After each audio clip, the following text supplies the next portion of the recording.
entregaron ahí. No sé si alguien me la envió por correo, no he revisado mi correo.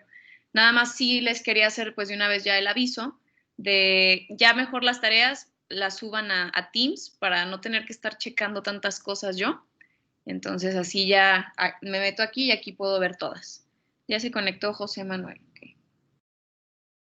Entonces, bueno, igual sí me las mandaron por correo, al ratito las reviso y ya por esta ocasión pues sí las voy a aceptar y todo normal. Pero ya para las siguientes que sean todas en Teams. ¿Ok? Bueno, entonces, ¿qué revisaron en la tarea, chicos? ¿Qué leyeron?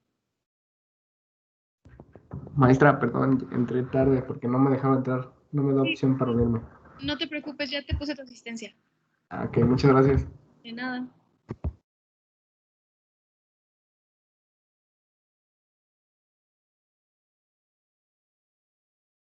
José Israel, ¿sí hiciste tu tarea? Creo que sí, ¿no? Sí, maestra. Ok, ¿qué me puedes decir de lo que escribiste ahí en tu resumen? Sobre la cadena transportadora de electrones, leí que consiste en un conjunto de moléculas proteicas y coenzimas dentro de una membrana. Dependiendo del tipo de organismo, se pueden observar de 3 a 6 componentes constituyendo la cadena. Ok, muy bien, gracias. Entonces sí, como decíamos, esas proteínas y enzimas y todo, coenzimas y demás, están en la membrana interna de la mitocondria, ¿verdad? Ahí están posicionadas y entonces ahí es donde están ocurriendo esas reacciones de óxido-reducción. Decíamos que eran reacciones redox porque habían ahí involucrados esos electrones de los hidrógenos y que había un bombeo de protones hacia el espacio intermembranoso. Y ahí pues ocurría que se daba este gradiente de protones, digamos, y entonces eso le daba la energía necesaria a la última proteína para funcionar y entonces obtener ATP. Digamos, en términos generales, eso era lo que estuvimos mencionando el día de ayer. ¿Alguien que haya leído algo extra? ¿Algo más?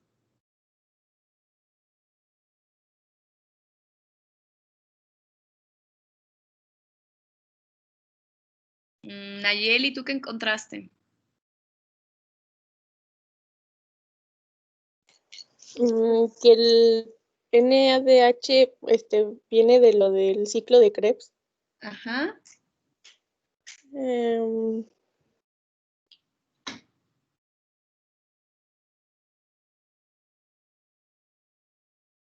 Sí, ¿verdad? También ayer lo mencionábamos, que todos los NADHs que van ahí digamos, a dejar ahí sus protones, o bueno, sus hidrógenos, venían del ciclo de Krebs, de otras vías metabólicas también, pero la mayoría vienen del ciclo de Krebs. Y el FADH también del ciclo de Krebs. Muy bien.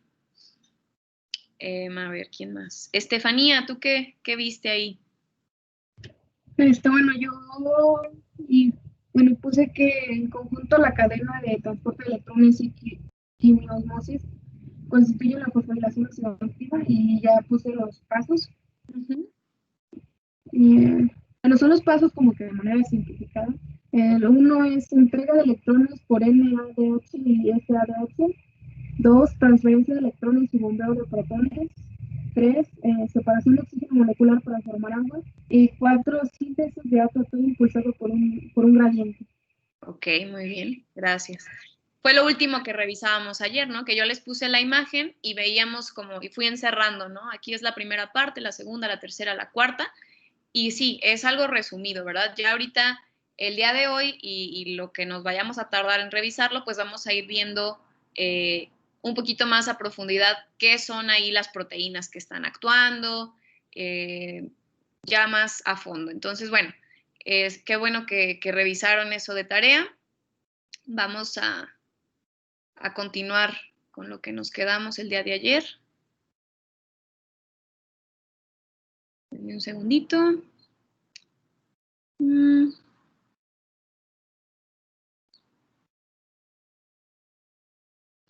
Ok, entonces esto es lo que mencionaba Estefanía. Aquí tenemos como el esquema de forma muy general y ahí están las cuatro etapas que decíamos ayer, ¿no? La entrega de electrones del NADH y del FADH, luego esa transferencia de electrones por esas proteínas, mientras se da también el bombeo de protones. Después se forma agua, entra una molécula de oxígeno y con los electrones que están ahí siendo acarreados, se forma agua.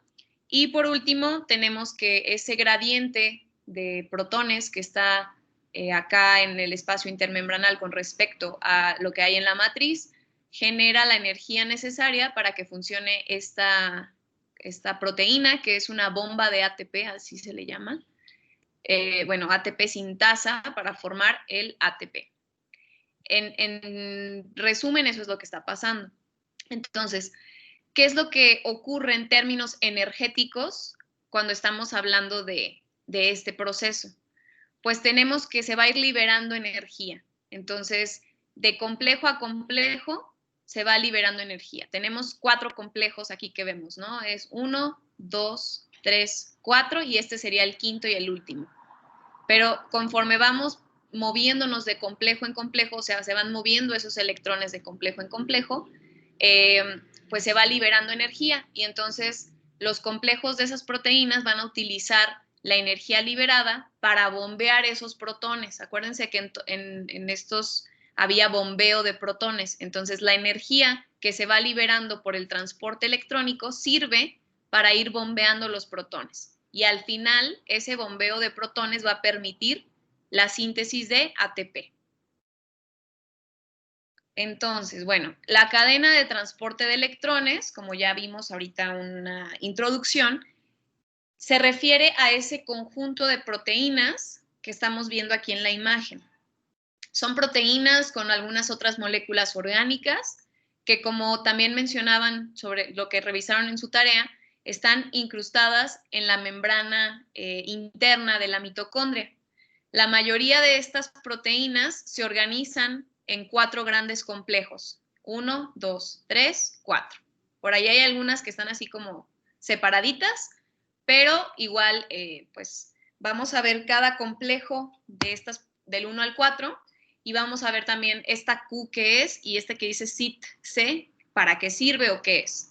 Pero bueno, la mayoría están acopladas en estos 4 complejos y ya el quinto, ese lo vamos a ver aparte, porque ese ya es donde se sintetiza la ATP, donde ocurre, digamos, propiamente esa quimioósmosis, que era la que estaba dada por el gradiente de protones. Entonces, todos los electrones que van a entrar a esta cadena de transporte, como decíamos el día de ayer, van a venir o provienen de las moléculas de NADH y de FADH que se produjeron en fases más tempranas de la respiración, o sea, en la glucólisis, en la oxidación del piruvato o en el ciclo del ácido cítrico o ciclo de Krebs. Todas vienen de ahí. Y como les dije, puede ser a partir de glucosa, pero también en el metabolismo de otras biomoléculas, pues al final puede que lleguen al ciclo del ácido cítrico y entonces ahí se forman pues estas moléculas que van a llegar a donar esos hidrógenos a la cadena de transporte de electrones y entonces ahí es donde obtienen los electrones para que ocurra esta pues formación de ATP. Ok, entonces, aquí tenemos, digamos, el primer complejo de proteínas, que es este que dice 1. Y vemos que el NADH, chicos, es el que llega y le da sus electrones a este primer complejo. El NADH podemos decir que es muy bueno donando sus electrones en estas reacciones redox. Entonces, por eso, porque tiene esta facultad de que puede tener sus electrones en un nivel de energía pues alto, es que puede llegar y donarlos al complejo 1, que si se acuerdan, en la gráfica que vimos acá, está digamos, en el nivel de energía más alto. Entonces, por eso el NAD aquí puede llegar a dar sus electrones. Entonces, pues llega, va a liberar sus hidrógenos. Recuerden que uno se van como electrón, se va el electrón adentro del complejo 1, van ahí a ocurrir reacciones redox y los protones pues se quedan acá afuera. y luego ya se van a bombear hacia acá. El movimiento de esos electrones del complejo 1 pues va a hacer que ocurran una serie de reacciones redox, o sea, de óxido-reducción, que van a ir liberando energía, que es lo que veíamos igual en la gráfica, ¿no? Se baja en la energía libre porque se está liberando. Por lo tanto, pues el complejo utiliza esa energía que se libera de esas reacciones redox para poder bombear protones hacia la matriz, perdón, de la matriz al espacio intermembranal.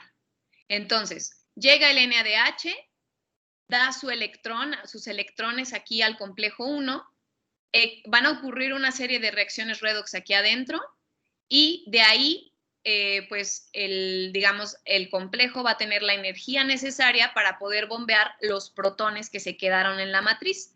Y ya los protones se bombean y pasan al espacio intermembranal.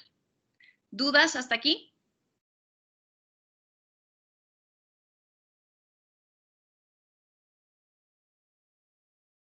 No, maestra. Ok. Entonces, el complejo 1, pues ya ahorita vimos qué es lo que va a hacer, ¿no? Va a recibir los electrones del NADH y va a bombear protones. Pero, bueno, es un complejo grande. ¿Por qué se llaman complejos? Porque están hechos de varias partes. O sea, no es nada más una proteína o una enzima, sino que tiene varios componentes, entonces se le llama complejo. La parte que va a recibir a los electrones, chicos, es una flavoproteína. ¿Qué es una flavoproteína? Es una proteína que está unida a un flavín mononucleótido. ¿Dónde se acuerdan de ese nombrecito? ¿Dónde lo escuchamos? FMN.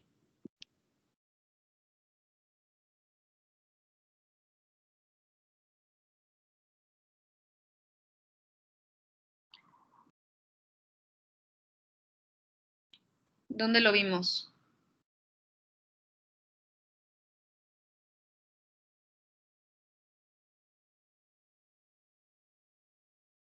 ¿Nadie se acuerda, chicos?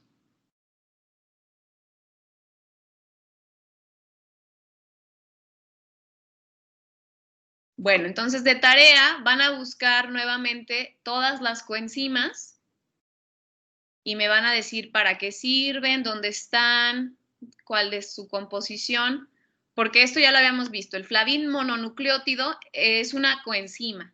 Entonces, el flavín mononucleótido está unido a la proteína en una parte del complejo 1 y pues va a ser el que va a recibir esos electrones que le está dando el NADH.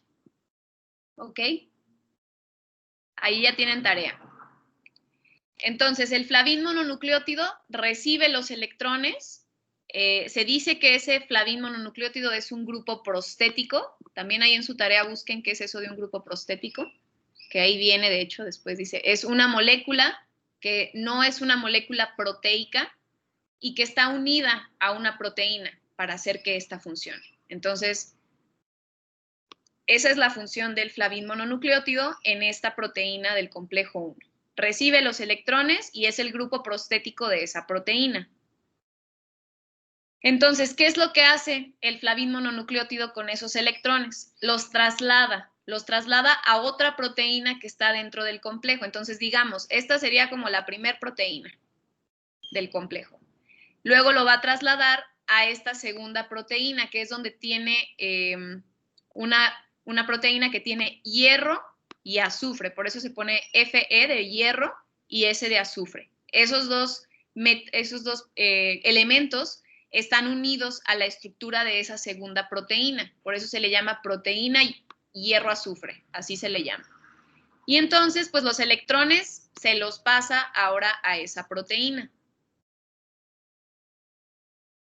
Y después va a transferir los electrones a un acarreador que se llama ubiquinona y que se representa con la letra Q. Entonces, por último, los electrones se los lleva la ubiquinona, que es la que tenía una bolita con una letra Q, es la ubiquinona. Entonces, primero los recibe el flavín mononucleótido, se los pasa a la proteína hierro-azufre y esa proteína hierro-azufre se los da a la ubiquinona. La ubiquinona es un acarreador móvil, o sea que se mueve. Entonces, ya una vez que los tiene la ubiquinona, ella se va a poder mover a la siguiente sección que continuaría, digamos. Pero lo que ocurre con el complejo 1 es hasta ahí. O sea, el NADH llega, da sus electrones al flavin mononucleótido, este los pasa a la proteína hierro-azufre y esta a la ubiquinona. ¿Dudas hasta aquí?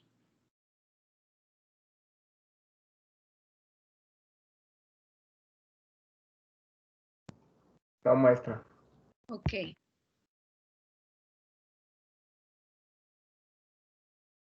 Entonces, eso fue lo que pasó en el complejo número 1. Vamos a verlo. Aquí lo vimos en grande. Entonces, llega el NAD. ¿Qué es lo que hace primero, chicos? ¿Qué hace el NAD ahí?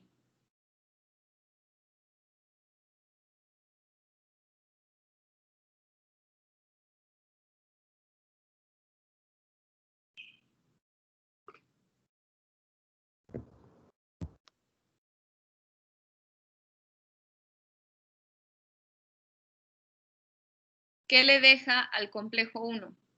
¿Qué deja ahí?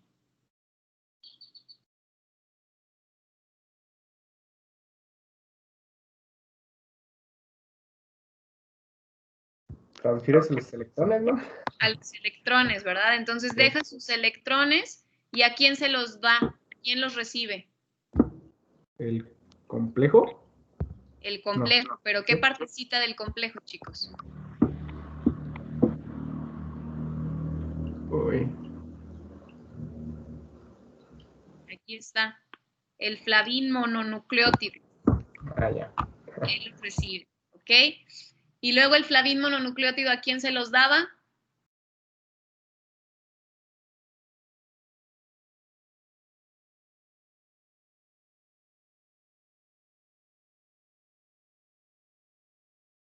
¿Mm? ¿A la proteína? A la proteína hierro-azufre. Hierro-azufre. Y luego esa proteína, chicos, ¿a quién se los a quién se los pasaba esos electrones? Es como la papa caliente.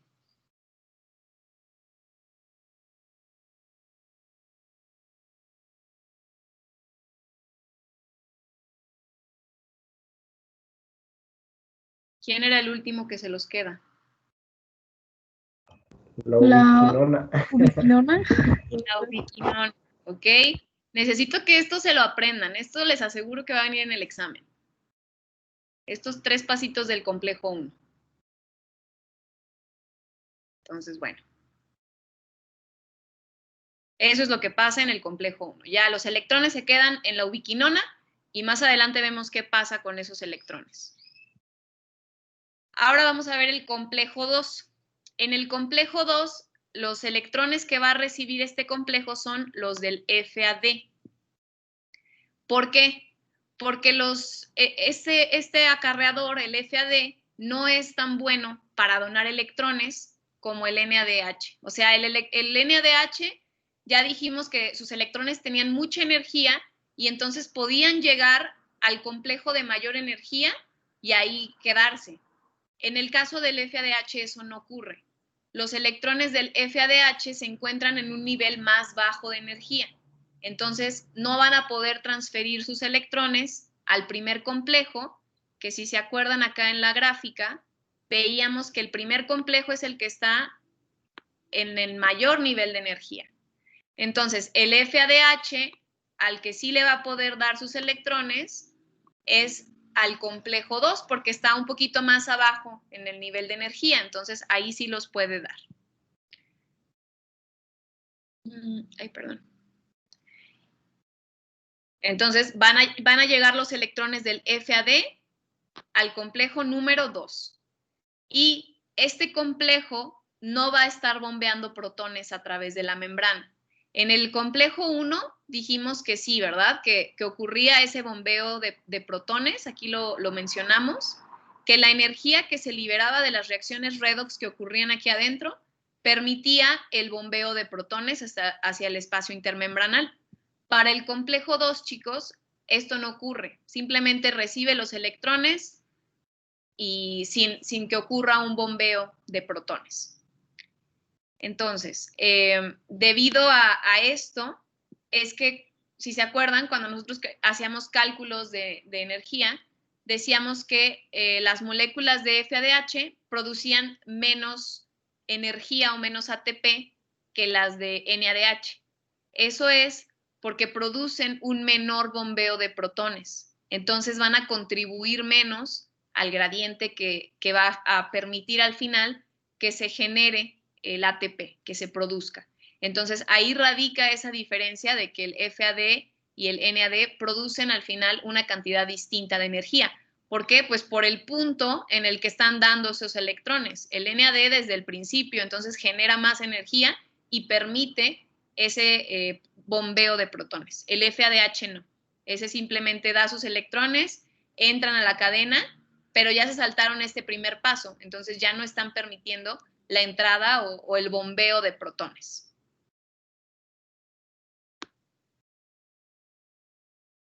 ¿Dudas?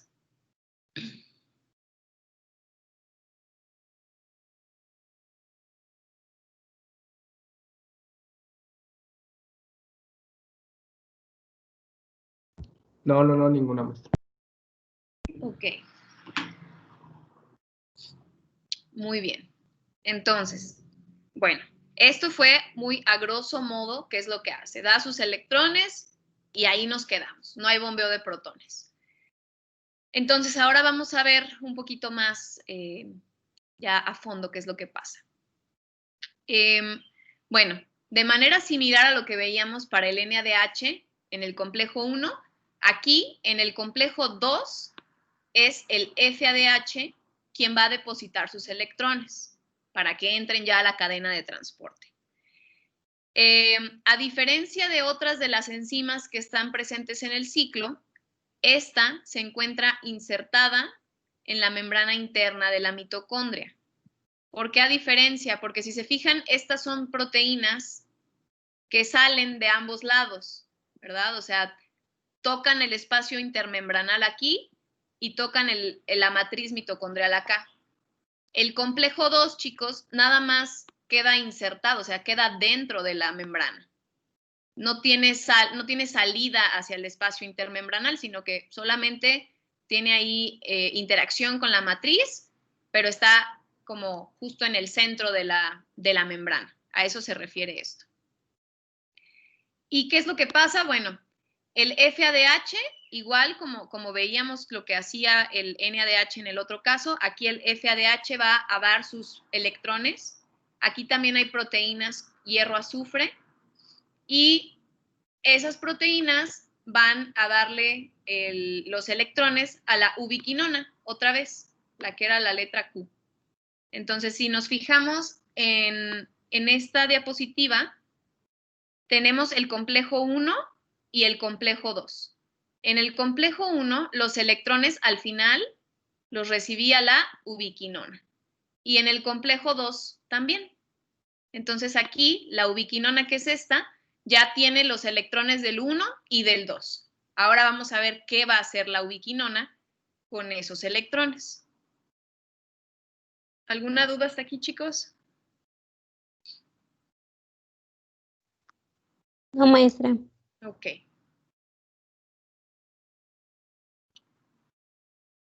Entonces, ya después de que los dos primeros complejos ya tienen esos electrones, se los pasan a la ubiquinona y ahora sí, las rutas de los electrones, tanto del NADH como del FADH, van a ser las mismas de aquí en adelante. Ya, la ubiquinona es donde se concentran y entonces ya van a seguir la misma ruta. La ubiquinona, cuando pues recibe esos electrones, se reduce y se transforma en QH2. Cuando está como QH2, se mueve. Decíamos que era un acarreador móvil. Entonces, la ubiquinona reducida se mueve por la membrana y lleva los electrones al complejo 3. Esa es la función de la ubiquinona. Mover los electrones de donde estaban arribita del complejo 2, llevarlos al complejo 3, que es el que sigue.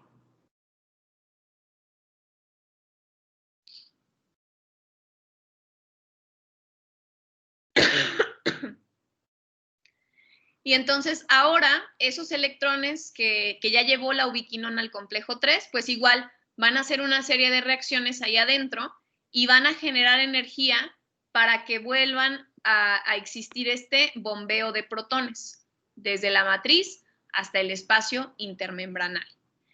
Y por último, después de que ocurre esta serie de reacciones redox que lleva a esta energía a que se permita el bombeo de protones, los electrones se pasan al citocromo C, que se abrevia CIT-C. Es el citocromo C.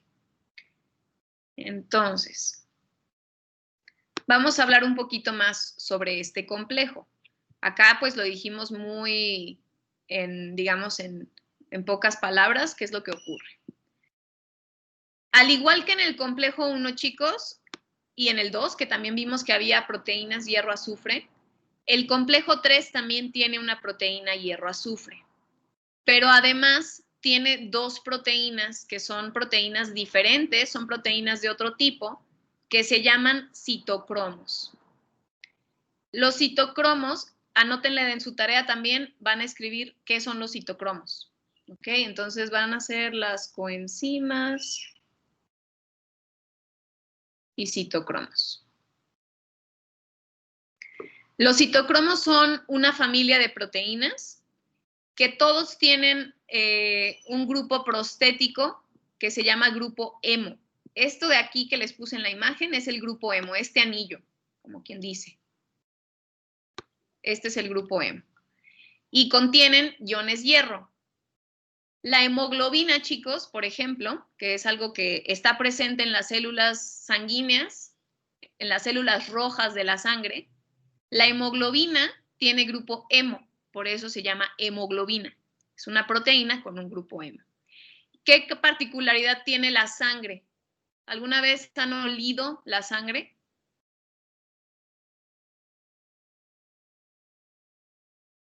¿A qué huele la sangre, chicos?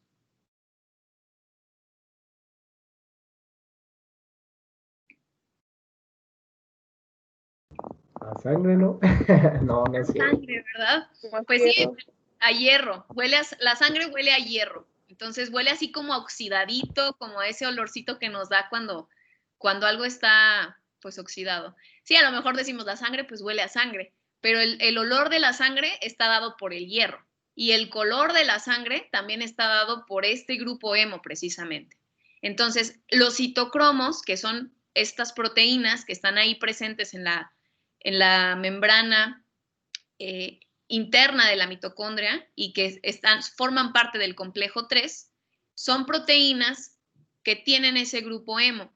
Como tienen estos iones de hierro, pues son, digamos, que van a permitir estas reacciones de óxido-reducción, ¿verdad? El hierro puede tomar electrones o puede donarlos y entonces puede cambiar ahí entre su carga de +3 y +2 cuando ocurren estas reacciones redox. Entonces, por eso es que pues los citocromos permiten este tipo de reacciones y este transporte de electrones.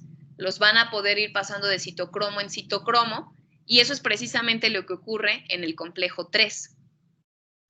El complejo 3 es bastante complejo, ¿verdad? O sea, bastante tiene que ver su nombre, digamos, pero lo vamos a ver pues sencillo. Entonces, como les decía, pues se parece un poco a lo que veíamos en el complejo 1, porque en este complejo también hay bombeo de protones. Lo que aquí está ocurriendo es que pues los electrones que le va a llevar la ubiquinona a este complejo, pues los recibe y los va a ir moviendo entre las proteínas de hierro-azufre y los citocromos, que aquí está. Esos grupos hemo de los citocromos los va bombeando, los va moviendo, no bombeando, más bien moviendo, hasta que llegamos al citocromo C, que es el que veíamos acá. Ese sería el último. Y mientras ocurren estas reacciones, lo que está generándose pues es una energía necesaria para que se dé el bombeo de protones. Entonces, lo que hace este tipo de de este complejo es bombear 4 protones al espacio intermembranal. O sea, ayuda a que se siga formando ese gradiente para que en el complejo 5, en la parte de la fosforilación ya del ADP, pues esa proteína última tenga la energía necesaria para que ocurra la reacción y entonces se genere en realidad ATP.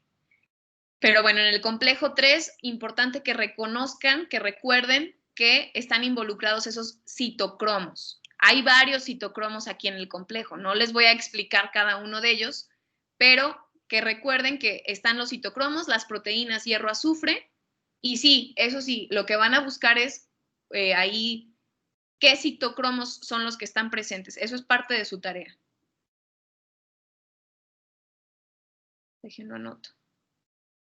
¿Qué citocromos están presentes en el complejo 3? Eso sí, la estructura de los citocromos, las funciones, y que recuerden que el último al que van a darle esos electrones que van a ir moviéndose por todo el complejo es al citocromo C, mientras se están bombeando hacia el espacio intermembranal 4 protones. ¿Alguna duda hasta aquí, chicos? Maestra, ¿qué pasó? Lista, es que acabo de conectarme ahorita porque tiene problemas. No, ya pasé, pero déjate, te pongo aquí tu retardo. Gracias, maestra. No de nada. Ok. Entonces, esa es la función del complejo 3. Ahora, ¿qué es lo que va a hacer el citocromo C? Ya dijimos que es el que se queda los electrones al final. Ese citocromo también se mueve. Entonces, va a transportar esos electrones hacia el último complejo, que es el complejo 4. En el complejo 4 también hay bombeo de iones, entonces ahí es donde ocurre, digamos, el último bombeo de iones o de protones a través de esa membrana. Y aquí es donde vamos a ver al oxígeno. Entonces, yo siempre les decía, bueno, cuando está en un medio o en un ambiente aeróbico, o sea, en presencia de oxígeno, es que ocurren estos procesos. ¿Por qué? Porque el oxígeno aquí, literalmente, necesita entrar en la vía metabólica para que ocurran estas reacciones. Entonces, si no hay oxígeno, no hay forma de que funcione la cadena de transporte de electrones. Y es por eso, chicos, que a este proceso se le llama también respiración celular, ¿ok? Porque al final es cómo respiramos, por ejemplo, los animales o los seres vivos, pues nosotros decimos que nuestros pulmones reciben el oxígeno y liberan dióxido de carbono, lo cual es cierto, pero si hablamos de la respiración ya en una célula, pues la célula no va a tener pulmones ni nada de eso, sino que simplemente utiliza el oxígeno de esta manera para obtener energía. Entonces, en este citocromo, perdón, en este complejo, en el cuarto complejo, es en el que va a aparecer el oxígeno y que se va a reaccionar con hidrógeno para formar agua. Ese es el producto aquí. Entonces, ¿qué es lo que utiliza el oxígeno? Pues va a necesitar electrones para que se reduzca esta molécula de oxígeno. Y en el proceso pues se van a formar moléculas de agua.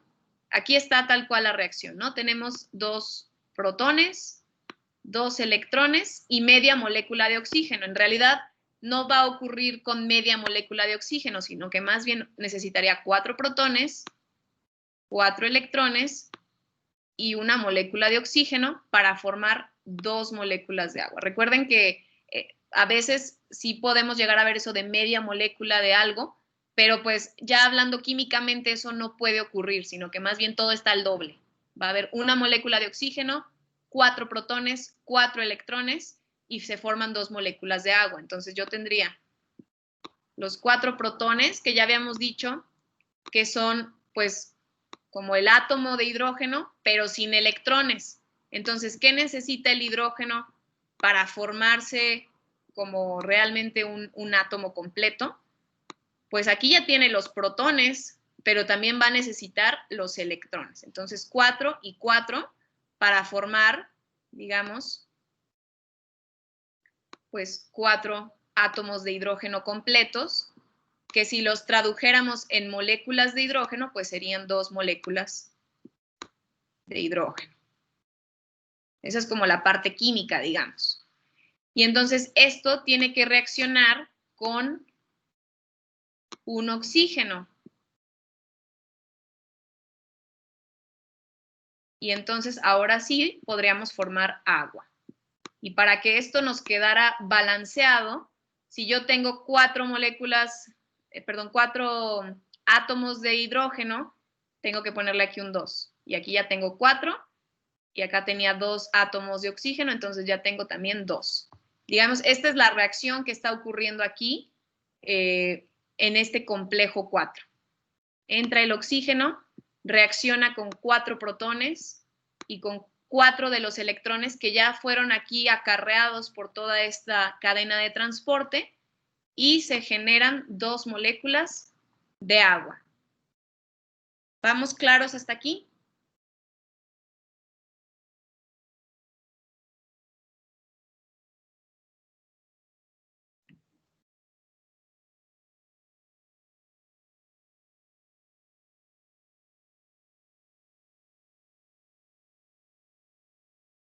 Sí. Okay. Entonces, este complejo 4, chicos, como ya dijimos, el citocromo C es el que le va a entregar los electrones. Aquí los electrones también van a atravesar otros 2 citocromos. Entonces, en el complejo 4 hay 2 citocromos más.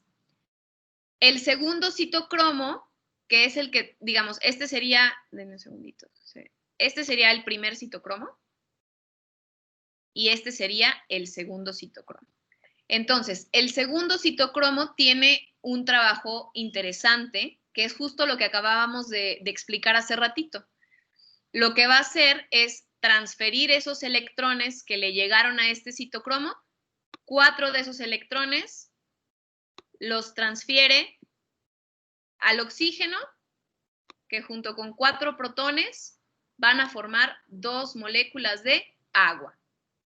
Y ese citocromo, bueno, tiene el centro de hierro, así como lo vimos hace rato, y además tiene un átomo un ion de cobre que está cercanito y le ayuda a funcionar.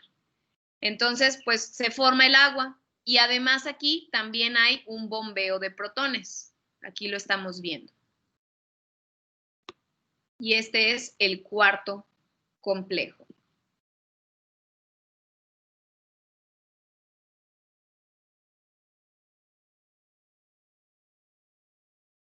¿Cómo vamos, chicos?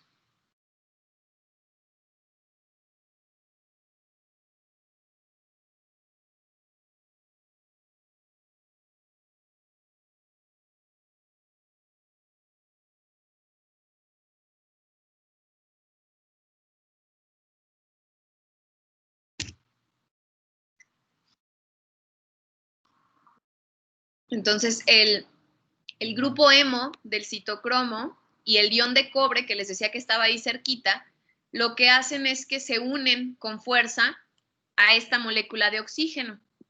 Y entonces la mantienen en lugar para que pueda aceptar esos 4 protones y permitir que se reduzca por completo hasta que se logre formar el agua. Los protones utilizados pues provienen de la matriz. Aquí esta es la matriz, acuérdense.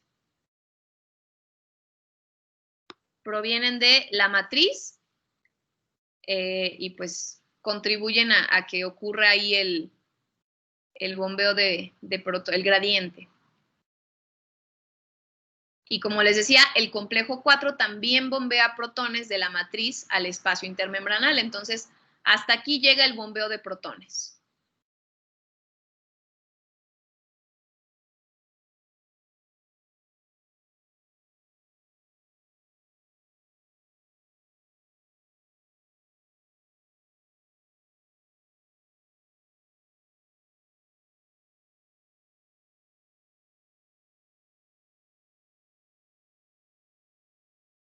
¿Todo bien, chicos? ¿Alguna duda? No, todo bien, maestro. Ok.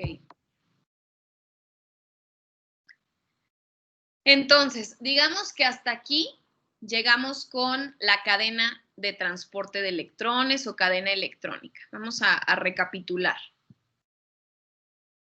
Aquí estaba la imagen inicial. Ya vimos lo que hace el complejo 1, lo que hace el complejo 2, la ubiquinona que transporta los electrones al complejo 3, el complejo 3 que tiene varios citocromos y que los electrones se los da por último al citocromo C, que los transporta al complejo 4. El complejo 4 tiene 2 citocromos y el último citocromo lo que permite es la reducción del oxígeno para formar agua, porque mantiene ahí la molécula de agua y permite que pues se acomode de tal forma que se reduzca con 4 electrones. Y bueno, ya cada uno de los complejos que revisamos más a fondo. Entonces, ¿qué funciones tiene esta cadena de transporte de electrones? La primera función, de forma general, podemos decir que es regenerar los acarreadores de electrones. Entonces, cuando el NADH más H llega y da sus electrones al complejo 1, pues ya se está convirtiendo en NAD+. O sea, se regenera, digamos, ese acarreador y entonces ya esa forma oxidada, es decir, esta forma, ya va a poder ir a que se utilice en la glucólisis, en el ciclo de Krebs, en donde sea que sea requerida. Y lo mismo para el FADH. Entonces ya da sus sus electrones en el complejo 2, queda en su forma oxidada e igual puede ir al ciclo de Krebs nuevamente a reducirse, a agarrar electrones y pues continúa esto. Entonces esa es la primera función, regenerar esos acarreadores de electrones. La segunda función, y que estuvimos mencionando continuamente conforme avanzamos en la presentación, es que forma un gradiente de protones. Entonces, ya dijimos que ocurre este bombeo de protones desde la matriz hacia el espacio intermembranal. Esto lo que genera es que en el espacio intermembranal haya una concentración más alta de protones que en la matriz, donde hay una más baja. Y este gradiente, digamos que es una forma de energía almacenada, que como vamos a ver más adelante, se va a poder utilizar para generar ATP. Entonces, por eso es importante este gradiente de protones, que ¿de dónde sale? Pues de esta cadena de transporte de electrones. Estas son las dos funciones principales de la cadena de transporte de electrones. También pregunta de examen obligada.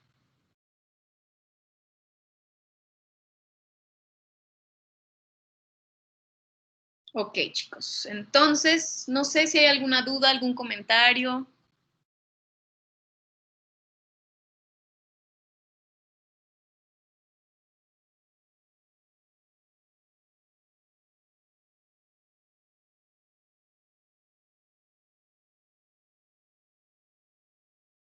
No me la creo que soy tan buena maestra como para que me entiendan todo. No, pues sí, maestro. Ay, sí. No, espero que no me estén dando el avión, ¿verdad? Pero bueno, digamos que ya con esto